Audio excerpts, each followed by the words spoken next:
Hi guys, you all welcome back to my YouTube channel. It's been like ages. I'm so sorry I haven't had time to shoot videos and it's actually bad of me. I've been quite tired, but oh my god.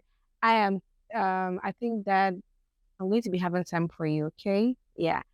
So if today is your first time coming across my channel, you are welcome to my channel.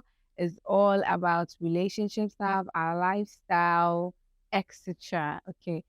So today I have an interesting topic that I want us to talk about. I'll be giving you some tips which can help you to take your money back from the friend without ruining the relationship. And the first point is to be clear and direct.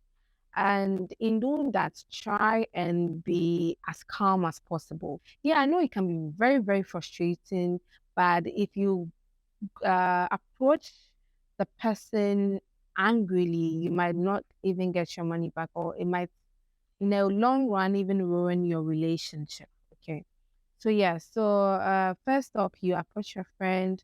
Hello, dear. I know that maybe you are encountering some difficulties, but at this point, I actually need the money I brought you back to do something very urgent. So if you can actually help me out and give me the money back, okay. So when you say it calmly like this, no matter how the situation is, the person will try to reason with you. I know some people can be very stubborn, but yeah, you can try this and see. So the next point we'll talk about is choosing the right place and time to ask for your money back. Oftentimes you don't go asking for your money from your friend when there are a lot of people around. Maybe there's a get together, there's an outing, and then you be like, "Oh, give me back my money," that kind of thing. It's not a nice thing to do because you should know that there are a lot of people around, and it wouldn't be the best thing to do at that point in time. So look for a perfect time and place to ask for the money. You can go over to your friend's place. You can as well call them on phone, but don't do it in the midst of people. Okay. And yes. The next thing we'll talk about is that you have to be very understanding. Approach your friend with empathy. Okay. Doing that will make the person realize that what he or she did was bad. Okay.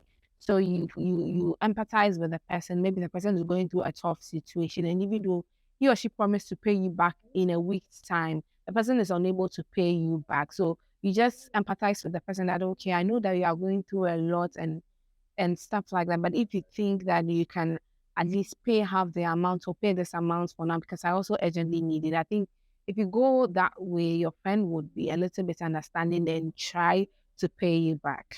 Yeah. Another thing that I wanted to talk about is that offer a repayment plan. You realize that your friend cannot pay you the full amount. So you can just suggest that, okay, why don't you pay me this amount? If your friend is only like thousands you can suggest that why don't you pay me say 50 cedis every week or every month, depending on how urgent you need your money. So when you offer a repayment plan, your friend it would help the both of you. So you know that at the end of this time, you should be expecting this X amount of money, and it will help the person pay you because he or she is paying in bits.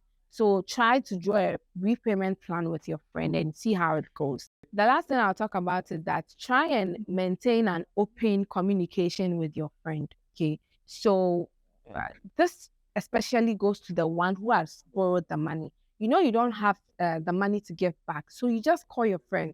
Hello, dear. I know I promised you that I'll give you the money in a week's time. But because of this and that, I'm unable to pay you back. So when you communicate effectively with the person will know that, okay, you've not actually ignored them or you've not actually planned on not paying back. But when you keep on communicating with the person would know that, okay, at least you want to pay back. You see, most often people don't like to communicate. I think that is because they are shy. They feel embarrassed because of how things have went. Like, especially when you say you pay in a week's time and it's been months, you don't know how to approach the person. But I think that the best thing to do is to communicate with the person, let the person know what is happening and why you haven't paid back. And I think that will solve the problem. Some of you ghost out on your friends when you borrow money. You even block them, and that's not a nice thing to do. How do you expect the person to approach you? Like, do you think that if you go back to the person to ask for help, the person will be able to help you? Yeah. Sometimes we need to think about all these things, okay? But anyways, I'm sure this tip should help. and all that. I know that it sounds like there are some people who are so stubborn, they just made up their mind that they won't pay you back. After going through all this process and they are still not wanting or willing to pay you back, and you're just trying to maintain the friendship and it's not working, maybe you can go the hard way. You never know. But if you really want to maintain your relationship, you don't want to ruin it, then you can go by the steps that I've given you. So if you learned something, don't forget to give me a thumbs up, subscribe, and comment. Let me know what you think about the tips I've given you as well in the comment section. Thank you very much for watching. Bye, guys.